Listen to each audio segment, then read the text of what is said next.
Maybe searching.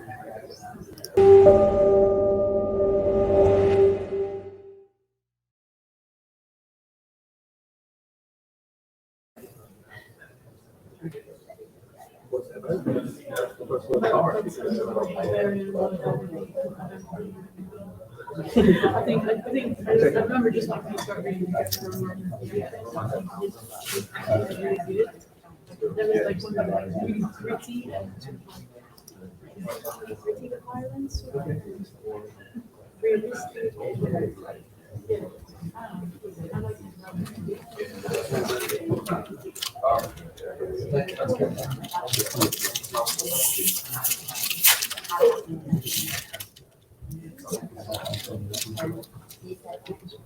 Will it happen?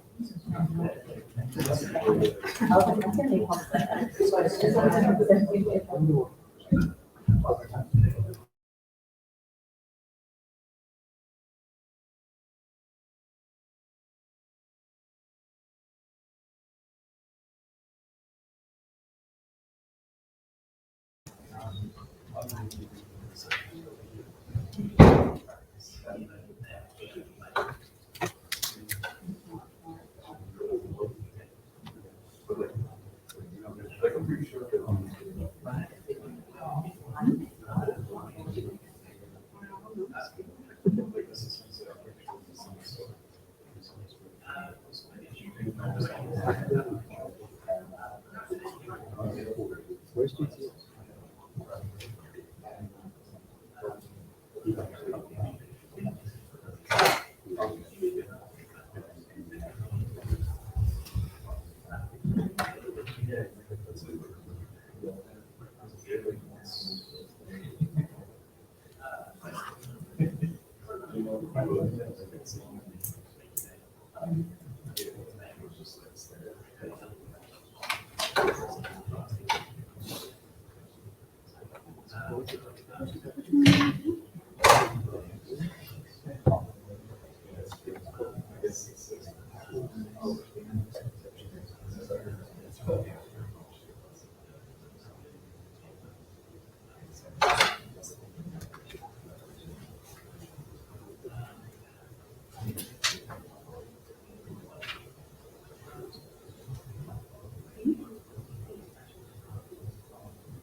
Hello everyone, this is nice and cozy. Thank you so much for coming. I'm Tony Pearce, I'm the co-founder of Reality Gaming Group. I'm here today to talk about what I think is the future of games and NFTs. So I'm not sure how familiar you are with NFTs, so I'm kind of going to step back a bit and go through the obvious. So NFT stands for Non-Fungible Tokens. They really are the next generation of in-game items and brand collectibles. NFTs exist on the cutting edge of technology, where the blockchain meets digital ownership. And in games, players can now buy, sell, and trade their items to other players and use them in other games. And consumers are really embracing NFTs as a new way to interact with games and celebrities and brands that they're passionate about. So just some market information. And this is why I'm so excited about NFTs and just gaming in general that involves blockchain and NFTs. So the market is on its way to being a $100 billion market. Last year, the market cap of NFTs was 338 million. This year, all records have been broken. The market has gone up 1,775%. The NFT market really has exploded and it's exceeding $billion volume activities. In fact, more in the last month than the whole of 2020. In the month of August this year, more than $3 billion of NFT sales volumes went through OpenSea. If you're familiar with OpenSea, that's a marketplace for all types of NFTs, including photos and artwork and game NFTs. Kind of think of it as like a eBay for digital goods. But what's interesting is if you look at the weekly NFT buyers. Now these are people that actually go and buy NFTs, and this is through the Ethereum blockchain. Now, to be fair, there are other blockchains, but the Ethereum blockchain is by far the biggest. And on average, there's about 15,000 people a week buying NFTs. That is tiny. If you think, mobile gamers is 4.1 billion, this is 15,000 a week. So it's still an incredibly small market, but even 15,000 a week is now generating $1 billion a quarter. So this is how it's grown so fast this year.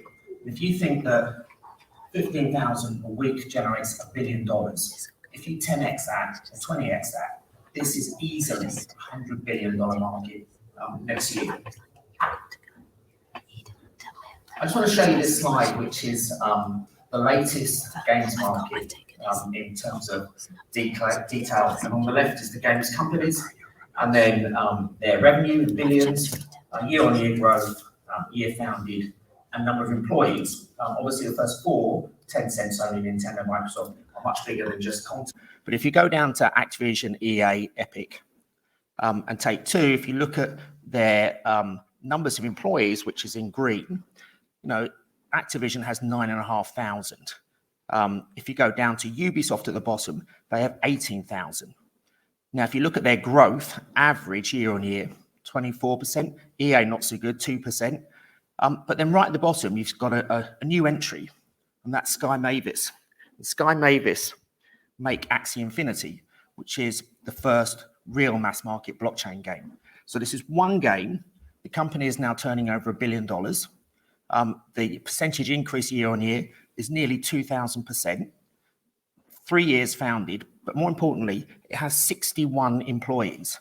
And when you look at that compared to traditional games companies, that's quite incredible. And the reason being is if you look at traditional games versus NFT games, the whole concept is completely flipped on its head. So traditional games is all about making the product, user acquisition, retention, engagement, people, overheads, profit, stock value. NFT games are completely different. It's all about the community. It's all about the players that drive the economy, that talk about it, that increase the acquisition and retention at no cost to the games company. So NFT blockchain games reward those players. So everyone's incentives are aligned, the publisher and the gamer. And that includes investing in NFTs, marketplace, trading, treasury, play to earn rewards, and sometimes there's a token value. And that has that community of people changes a company from 10,000 employees to 61 because everyone's working together. So if you look at the blockchain games mechanics, the key things that drive this market is play to earn, and I'll dig a bit deeper into that in a minute. Gameplay farming, so grinding game assets, hold value, NFTs, founders tokens. You can trade in game assets if they're rare, if they're scarce. These assets become valuable, and gamers tend to make quite a bit of money on flipping these in marketplaces. Governance tokens, where the user, the community, votes on the gameplay and receives liquid rewards. staking, liquidity farming, renting assets for a fee, revenue share, winning tournaments and getting liquid rewards, selling knowledge and know-how. So again, the word liquid and building the community and then getting paid for playing is something that is really moving blockchain games into the next league.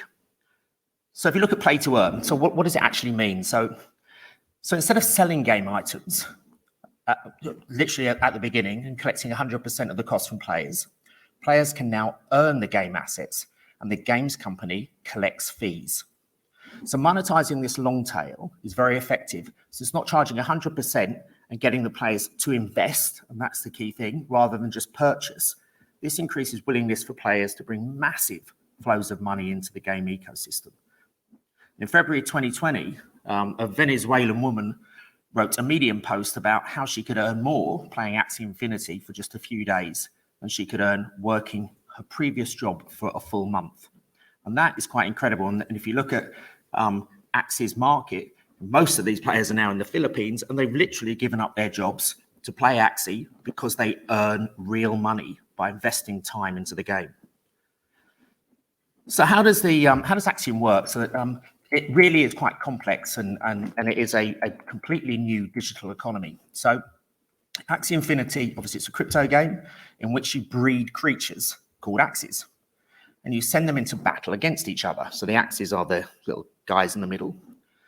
And this year, Axie has 1.85 million daily active users. And in August, did 364 million in revenue.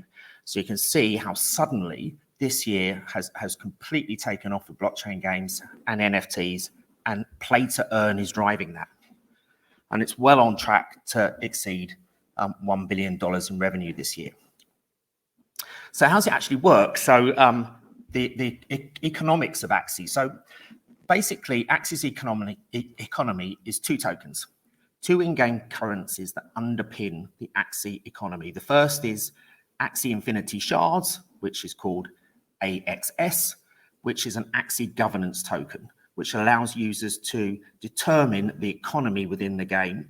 And actually, if you own one of these, can determine the gameplay and how to change this.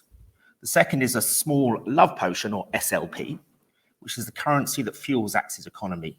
So SLP is earned by playing the game. So for example, winning battles with your Axie, and then SLP is spent through breeding Axies.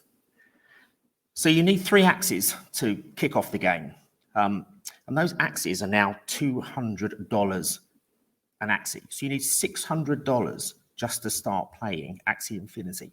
And when I started playing it, they were $5 each. And the reason they've gone up to $200 each is because they are extremely rare, and people are breeding them, spending money on them, but they're not selling them. They're keeping them in the game because they think the value is going up.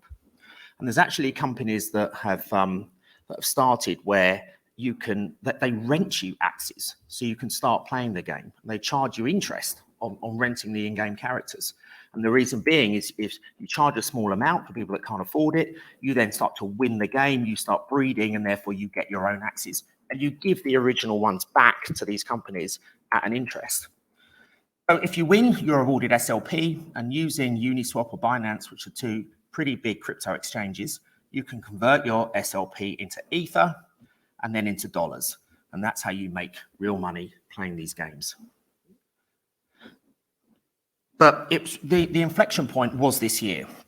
And how this happened is that it switched, Axie switched its blockchain from the Ethereum blockchain to the Ronin sidechain. And what that means is the Ethereum blockchain is the one that charges you huge gas fees, basically because it's the most popular. And those gas fees are extremely high if you want to do something extremely quickly. In fact, some gas fees went up to almost $500 this year. So if you're buying something for $5, it could cost you $500 to put it onto the blockchain where you want to trade it. So what games companies, including ours, have done is created a sidechain, which is a fork of the Ethereum mainnet sidechain, which allows us to mint and allows users to buy in-game contents very quickly, and it doesn't charge you anything. So before the switch, players had to pay high transaction fees on the Ethereum blockchain, which obviously limited people and Ronin eliminated these fees. So along with switching to Ronin, the other key thing is they integrated something called Ramp Network, and that is a fiat to crypto payment gateway. So in other words, people can now buy Ether with their credit cards. And that was a key change because one of the blocks in when you're buying in-game currencies using crypto is you need to go and buy the crypto, and therefore you need to have an account with an exchange, and that itself can take a week to set up. There's AML checks and KYC checks. So it was full of friction. And now it's becoming much, much easier for people to buy crypto with credit cards in this case. So this so basically just by adding these two things, it exploded this year. So, back in April, the daily active users was 38,000, moved to 250,000 in June, and now 2 million active users a day, just by changing those two things. Another game, Axie really is a pioneer in play-to-earn gaming. But being the first, Axie is heavy on the earn and light on the play. But there are many play-to-earn blockchain games coming out. And one of the games that is looking incredible is Star Atlas. So this is an MMO game set in the year 2620, where players embark on space missions, so a la Star Wars and Star Trek. And very similar to the way Axie works, they have two tokens. One's called a polis and one's called an atlas. The polis is a governance token where you can vote on the economic decisions within Star Atlas, very similar to the other token in Axie, where players actually become part of the game. And that by doing that, the engagement that you get is incredible. And then you have Atlas, which is the payment token. So you earn by winning missions in the game. So Atlas actually is inflationary. So that means that it should grow as the economy grows, whereas in some cases, there is a fixed amount of tokens. Polis is effectively the money in the economy. But there are other things in this game. There's 4 key pillars to the economy, which is land, items, and resources. And all of those live on the blockchain. So it really is, as I say here, quite stunning how much thought the makers of Star Atlas have put into the nuances of the economy. All land is owned rather than rented. Owners have to pay taxes. If a landowner doesn't pay taxes, the land will be foreclosed and then auctioned by local governance. And the Star Atlantis economy mirrors the real world economy. So land has value, tokenized goods are scarce, building rarity and therefore value. There's a real world monetary policy, and the community acts really as the de facto Federal Reserve. So it's really is a hugely ambitious project, and is one that I think will take play to earn and gameplay really into the next level. So what do we do at Reality Gaming Group? So we develop blockchain games that integrate NFTs. We build bespoke NFT online stores and marketplaces. So what that means with the games that we do, you can go to an online store and buy those NFTs either using crypto or a credit card or PayPal. So very, very mass market. It's not just for people that understand crypto. And then we can also manage NFT drops for brands that just want to go through secondary markets. It's our DApp platform that runs all of these stores and mints the NFTs. And that stands for Digital Asset Trading Platform. So if you want an online store that allows people to buy NFTs and then allows them to trade them, and we have this whole back-end infrastructure that you can easily plug into. Then we have Reality Studios, which is our games company, which creates mass market games, and we really do want to get licensed games, Doctor Who being the first, and we create every in-game item as an NFT. And one of the key things that people always say is, the sustainability in the environment, how bad NFTs are. A lot of people get confused between mining Bitcoins and minting NFTs. They're both very, very different things. So mining Bitcoins is energy consuming because the miner has to answer a mathematical question to win that Bitcoin. And those questions are so difficult, they need 10,000 computers to answer it. And hence, that's why you see these huge warehouses full of them. And that's why it's so awful. Minting NFTs is totally different. It's if you put it on the Ethereum blockchain, yes, you're paying a gas fee, but it's nowhere near as mining a Bitcoin. And to make it even better, we've built our own blockchain, and we're working with the BBC to approach sustainability and environment and really be part of the solution, not the problem. Our servers and websites are all carbon neutral or better, and Reality Chain, which is our own blockchain, like Ronin with Axie, is a fork off the Ethereum mainnet, allowing to make substantial improvements on the amount of energy per transaction. We are a layer 2 network, which reduces consumption and carbon footprint, and our own custom blockchain avoids gas fees for you as the user.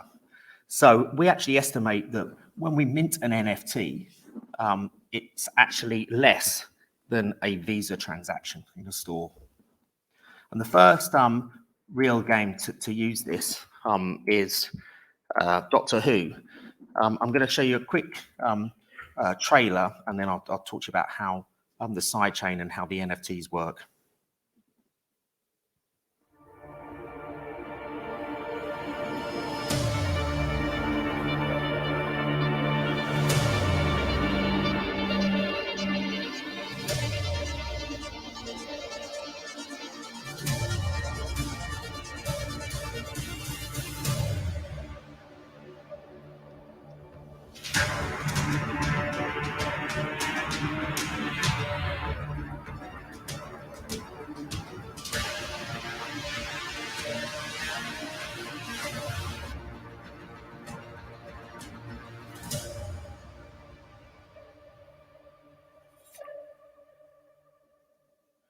So this is a trading card game. So think of Magic the Gathering and Gods Unchained, which is another blockchain trading card game, where every card is a limited edition, limited edition card. So what we do using our DApp platform is we tokenize every card.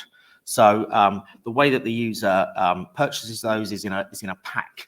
And a bit like if you ever remember Top Trumps, where you used to go into a store and buy a physical pack of cards and come out, and you might open them and go, damn, I'm missing the card that I really want. It's exactly the same here, but it's digital. So when you buy a pack, and there are different ranges of prices, depends on the rarity of the card inside it, depending on, you might be really lucky on spending $5 on a pack and get a really rare one, but the more expensive the pack, the more likely you're going to get a rare one. And they're limited to 10,000 frames. Each of those come with a unique serial number. So serial number 1 is probably going to be worth more than serial number 6,000. And people are actively trading these now, and the game does not come out until next year. So what's also interesting with blockchain games is games companies tend to sell the in-game items before the game comes out. And there's 2 reasons why they do that. The first is to build a community. And because if people start to hear about it and people start to realize that this could be a good game and the in-game items are limited edition and could have value, could either work better in the game or could be worth more, people start buying these now because they know they're going to run out. And by doing that, you start to build an incredible community of people that are really excited to use these in-game items for when the game comes out. And the second thing is, for a lot of companies, by doing this kind of NFT pre-sale, it can fund the game, and it can also tell you whether the game's going to work or not by how many people are buying these. And so we launched the pack sales back in Easter this year. As I say, the game comes out Q1 next year, and we've tokenized over 1 million cards. That's 1 million sales that people have bought just because they're excited about the game, or they're building their decks, or they're now trading them. So our platform here has an online store where when you open the pack, the algorithm pushes out the cards that either balance the game, because we know how many is in the market, or are pushing out limited edition ones or less. And then there's a marketplace where you can now trade these. So this marketplace is live. It's coming up to nearly $1 million in trades. And the marketplace only went live 2 months ago. And people are selling these cards between 50 cents to $5,000 each. It ranges that much. If you have a super rare one, they go very quick. And that's $5,000 for one card. It's quite incredible, the passion behind the trades that are going on. And then finally, of course, there is the game which we make, which is the actual game itself. I'm going to show you another example. So I've got 3 examples. One is the Doctor Who trading card game. The other game that we've launched, and this was actually our first, is called Reality Crash.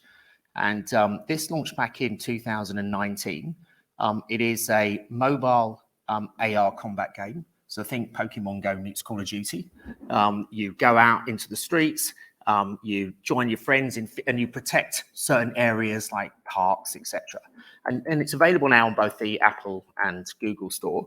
And you can download it and you can buy in-app purchases through the App Store, which are new guns or ammo or whatever. However, you can go onto our website and you can buy limited edition guns, which are NFTs.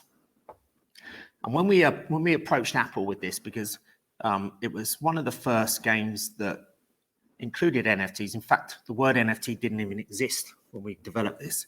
And we were tokenizing in-game items and were interested in how the blockchain could store that in your wallet. And we presented this to Apple, and I think they were intrigued, really. And the commercials that we came up with was if you bought the NFT off our website, you downloaded it into the game, and you used it, you had to unlock it. And you had to unlock it by doing an in-app purchase. So that's how they got their revenue, even though the user bought this on our website. And then you could play it, withdraw it, and sell it in our marketplace. And our marketplace, again, is similar to what I showed you with Doctor Who. It's an online store. And these are the guns that are trading. And you buy these with a Reality Crash coin, which is sold through exchanges and goes up and down in value. And it then moves the dollar price depending on the price of the coin. And people are literally becoming digital arms dealers. They are trading these on our website, and they're moving them across to OpenSea or to other marketplaces where they're also trading them and then using them in the game. So this is an interesting example of a mobile game that uses NFTs. And then finally, this is very different. So Smite is a US cartoon series. It's fairly well known in the US and Asia, has millions of views on YouTube, not so big in Europe, but it also has 2 mobile phone games through a company called Hero Tainment, who own the rights. And each of those games have done, I think, around about 5 million downloads. So it has a following. Anyway, they approached us, and they wanted the Smites to become collectibles. So we turned those characters, of which there's 137, into limited edition NFTs, which people can now buy on our website and collect and trade. And there will be a game coming out next year where you can use them in. But what's quite interesting is we got approached by a company called Toykido, and they make physical toys like plushies that go in boxes, sell them through Walmart. And they are now creating physical toys of Smites in a box. When you go into Walmart and you buy one, you open it up and there's a QR code on its ear, and you zap the QR code with your phone and you instantly get the NFT of the toy, which appears in your account on our website. So what's interesting here is you've gone from digital NFT to box products, and a fascinating way of sort of new user acquisition. And then the other thing we do as a business is we have we call it Reality Art Studio, and we create NFTs that are art, video, music, and we sell these through secondary markets. So where an IP owner or a customer doesn't want to invest in a tailored store or a marketplace, simply wants to put their toe in the market and see whether their product sells as NFTs, we can create that. So we have an art studio. This is one example. So we did all the NFTs for Floyd Mayweather back in June. And there's some examples of Floyd's NFTs. Basically, we do the marketing support and the marketplace support.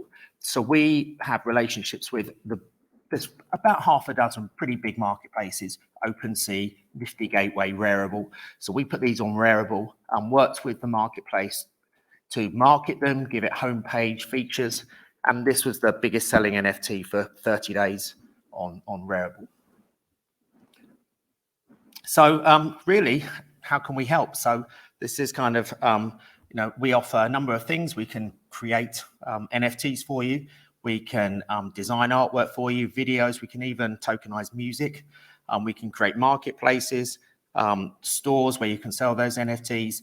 And the other thing to mention is that the great thing about NFTs is the smart contract that is wrapped around the item follows that item forever. So you as the IP owner will always get a revenue share every time it sells for its whole life.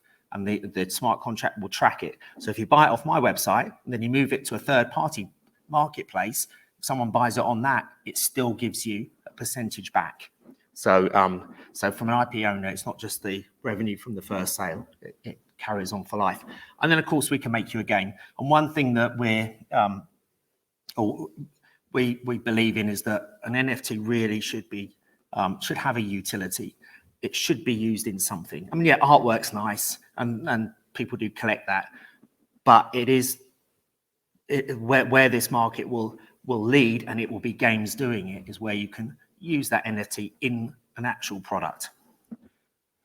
So finally, really, games new games coming out like Splinterlands, Gamify, Step Hero, Crypto Blades, and our own Doctor Who game will be creating the play-to-earn movement. And blockchain games and play-to-earn is a new paradigm shift.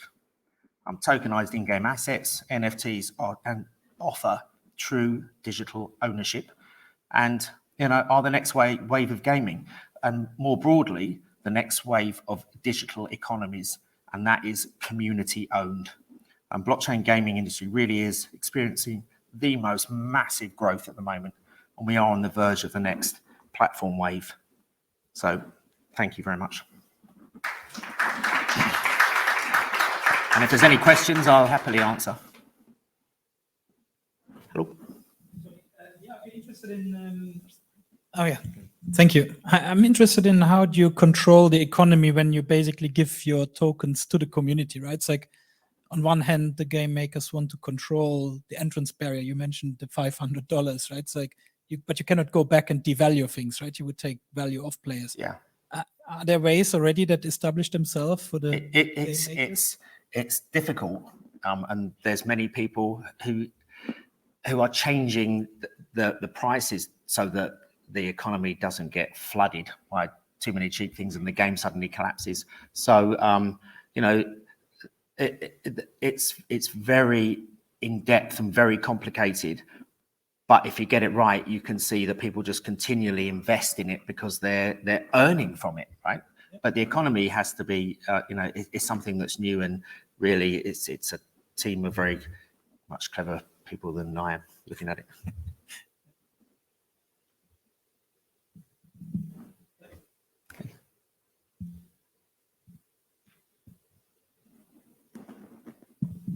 Hey, in something like the card game that you're doing, you might eventually have to rebalance things and change things, right? So if people have paid a lot of money for an NFT card, and then all of a sudden that becomes broken and needs to get changed, or something else comes in to make that less valuable within the game itself, does that affect the value of those NFTs? Yeah, but so balancing the cards is extremely important.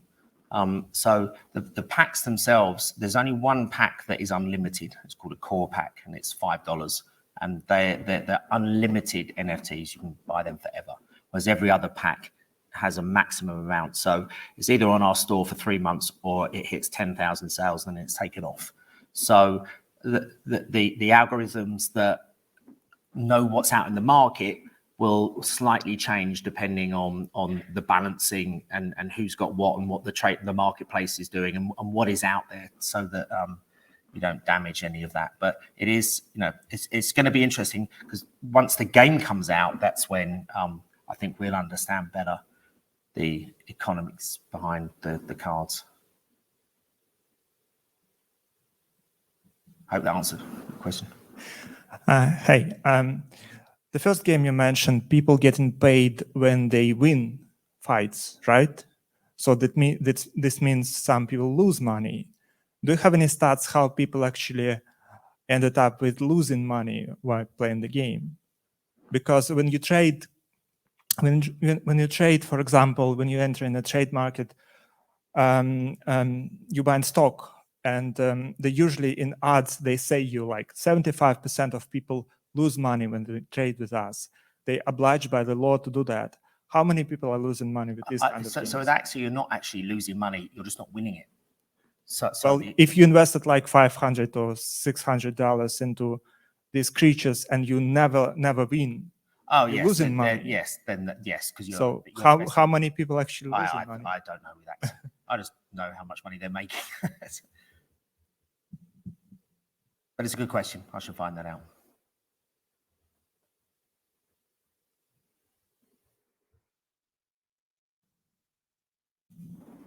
I know you say you play to earn, but how do you stop a game then being pay to win? That's a good question. Well, play to earn is all about investing time. So it's not just about playing to win. And this is why it's so fascinating in terms of the community and the amount of time and the engagement that people put into this, because it's not just about winning games. You know, it's about staking. It's about mining. It's about farming. It's about coming back. It's the more you play, the more tokens you're going to get. And then what's even more interesting is, you know, that token can go up and down in value depending on how many are, how liquid the market is in terms of on these trading platforms. So it's not just simply a play to win game. It is spending, in some cases, hours grinding away, right, literally, to earn money through doing different actions. And I think that's where, like I mentioned, Axie being the first and, you know, pioneering this is interesting, but gameplay needs to get more fun and better. And I think the games coming through now are stunning, actually. So, you know, by adding good gameplay and fun and then play to earn, that's the next thing.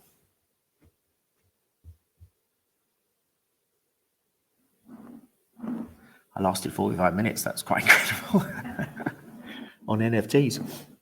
Okay, thank you very much.